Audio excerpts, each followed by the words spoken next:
Cacá, qual foi seu turning point na advocacia? Quando é que você mudou de patamar?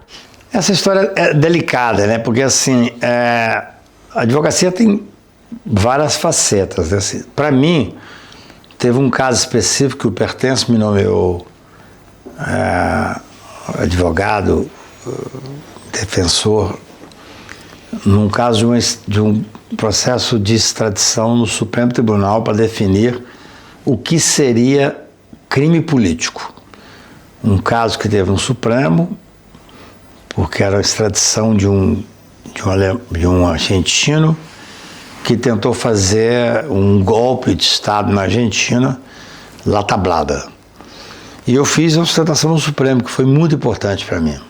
Porque primeiro que o mundo inteiro estava olhando aquilo. Depois que, assim, talvez vocês não tenham uma noção do que é um menino assumir a tribuna do Supremo, indicado pelo Pertence, que é o meu maior ídolo. Pertence é o maior advogado que o Brasil já teve, o maior ministro que o Brasil já teve, o maior procurador-geral que o Brasil já teve, e ele que me indicou. Então foi muito emocionante para mim. E foi uma tese que eu consegui vingar. Então esse foi um caso que, para mim, foi interessantíssimo, né? Porque veja bem, eu sempre disse uma coisa, que você só deve pegar um caso se você tiver seguro que você tem um direito bom. Isso é uma coisa que eu falo, eu faço dezenas de palestras para meninos, e eu dou muito valor a isso. Então, assim, você não pegue um caso que você não tenha coragem de assumir o Supremo Tribunal, na tribuna do Supremo, e defender. Então aquilo foi muito importante para mim.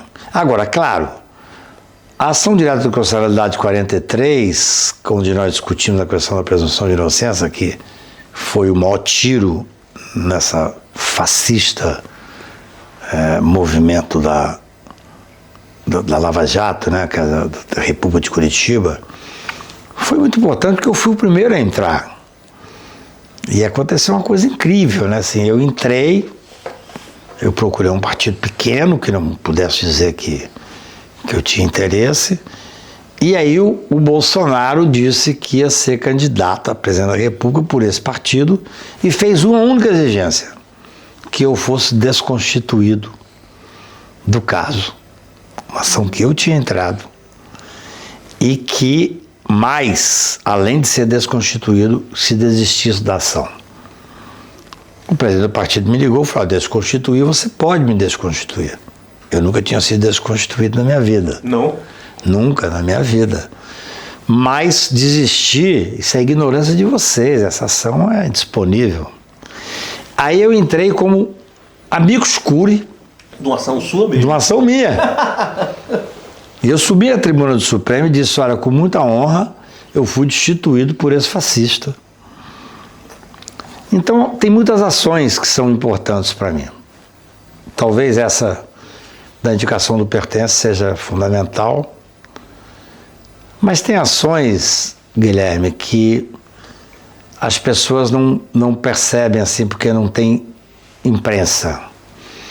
São casos que a gente toca no dia a dia, que são muito impressionantes. Quando você trata, como tratei de várias vezes, de alguém acusado injustamente, que eu faço um júri que não sai na mídia e que você absolve, ou como você consegue fazer um acordo para mostrar a justeza de alguém que é... Sim, 40% da minha advocacia é pro bono. As pessoas não sabem disso. Então, assim, eu tenho 40% da minha advocacia de pessoas que não me pagam nada. E como você escolhe esses casos? Essa é uma questão delicada, assim. O escritório, eu fiz uma opção de ter um escritório pequeno. Nós somos 6 advogados. A vida inteira eu fiquei com 3 advogados. Aí depois comecei a ser muito chamado para falar, fazer palestra, andar o mundo inteiro e tal.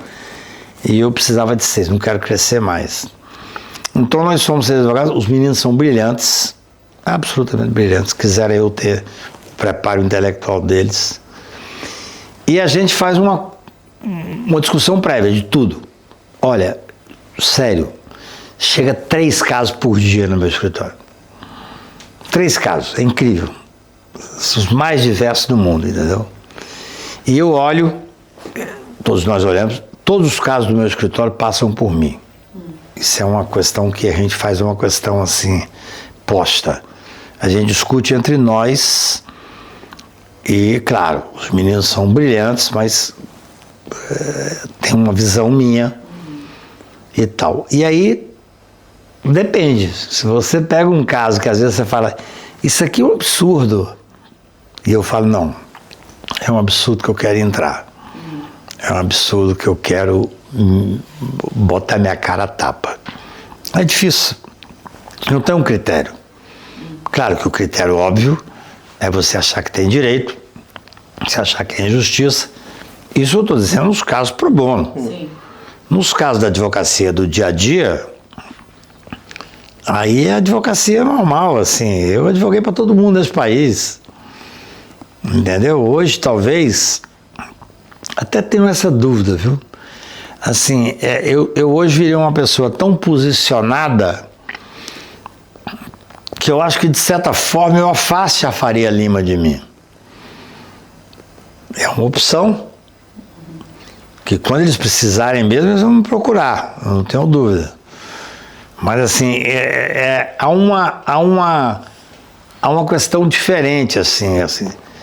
Eu recebo, essa semana passada, 3 grandes casos equiparáveis a qualquer Faria Lima em termos de honorários, de pessoas que ninguém nunca ouviu falar. O mundo hoje é muito interessante.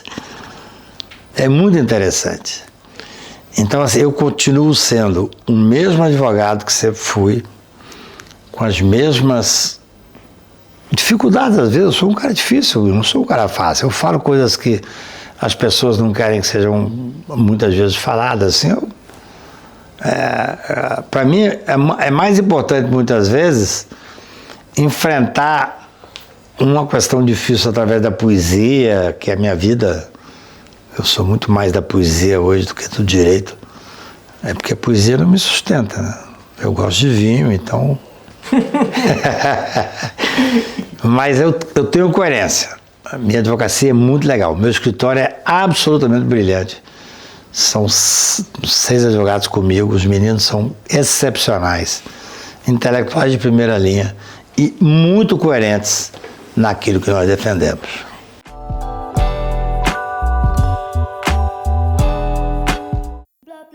Cansou de conversa rasa e gritaria, né? Quer trocar uma ideia de verdade? Papo Amado, do Amado Mundo. Conversa pra rir, pensar e construir juntos. Amado Mundo. Dá pra se informar sem surtar.